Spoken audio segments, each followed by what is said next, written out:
Hello, my creative friends. Jessica here. Welcome to my channel. Let's talk about week 3 of World Watercolor Month.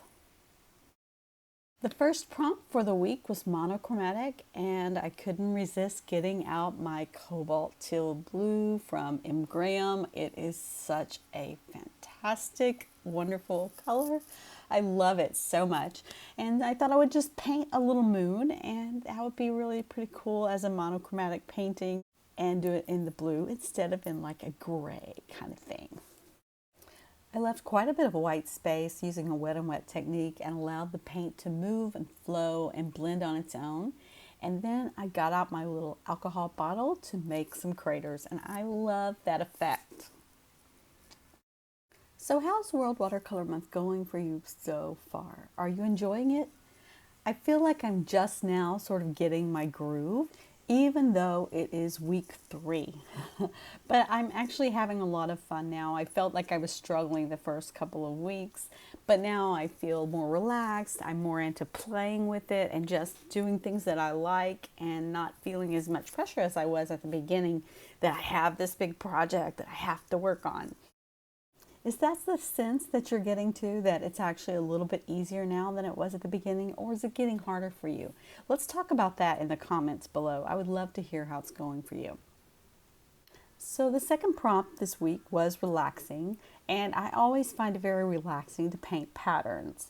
And so I decided I would just paint a pattern, and I'm trying out a different kind of brush. It has a different shape. Someone mentioned that it's like a cat tongue brush. I'm not sure. It's called an oval mop, I believe.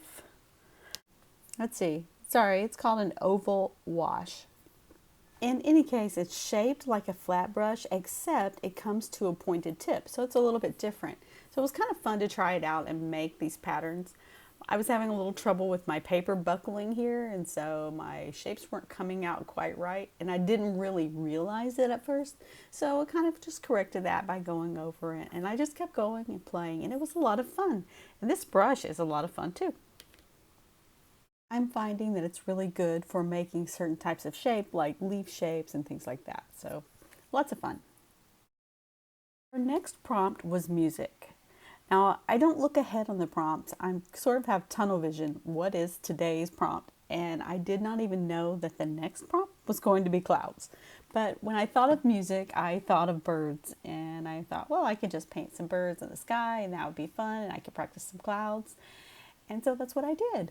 And it turned into like a little landscape, and probably not my favorite painting that I did this week, but it was fun to do. And it is also kind of monochromatic. I guess I was kind of just sticking with that blue color palette and creating that feeling, sort of a feeling of calm. And, you know, it is what it is. What can I say? So I painted some clouds in the distance. I was trying to make the horizon line there at the lower third, but somehow those clouds in the middle there kind of created a horizon line too. Practice, right? And, and so it kind of looks a little bit to me like there are clouds, and then there's like a lake, and then there's the front. So I don't know about the composition and kind of thing, but I do like the birds and I like the colors, and it was fun to try and practice painting some clouds.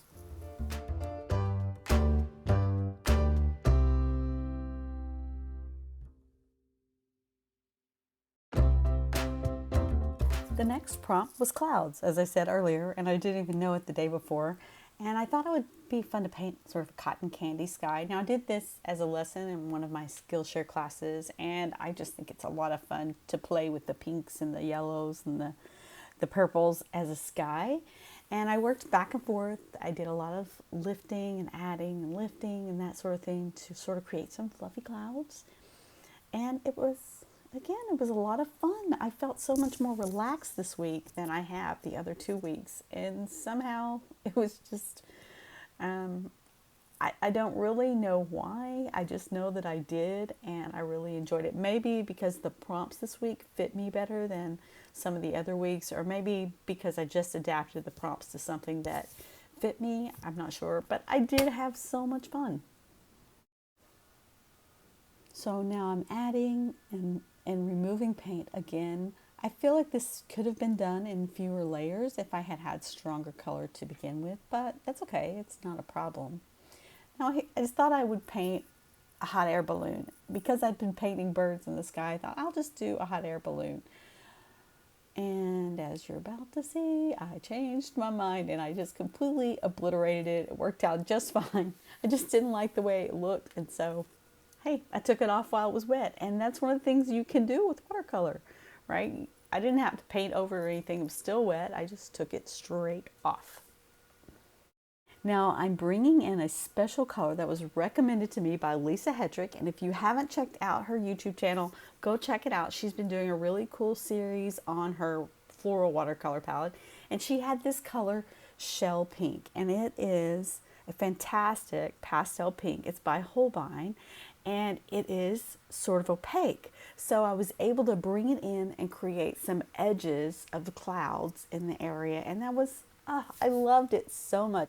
So go check out Lisa's channel, show her some love. She is fantastic. So my last prompt of the week was splashes of color. And I think this was my favorite prompt for the entire challenge so far. And I wanted to pull out the colors that I used because I enjoyed it so much. And you see I have a mix of brands here. You don't have to stick to one brand of color. Do what you love. And I'm also using a dagger brush. Now, Angela Fair, another amazing watercolor artist who also has a YouTube channel, she uses a dagger brush, and she really introduced me to this. And I watched her videos for splashes of color before I actually did my painting. So this is actually also inspired by her. So as you know, because you're already subscribed to my channel, abstract is my favorite thing, no matter what the medium. I love abstract. And so I just had a great time painting this little abstract, and I even pulled in some metallic, which was super fun. So maybe that was my favorite part of World Watercolor Month Week 3. I had a fabulous time, and I played so much, and I enjoyed my watercolors so much, and I hope you're enjoying your watercolors too. I'll see you so soon. Thank you so much for watching. Don't forget to subscribe and hit that bell if you want to see more.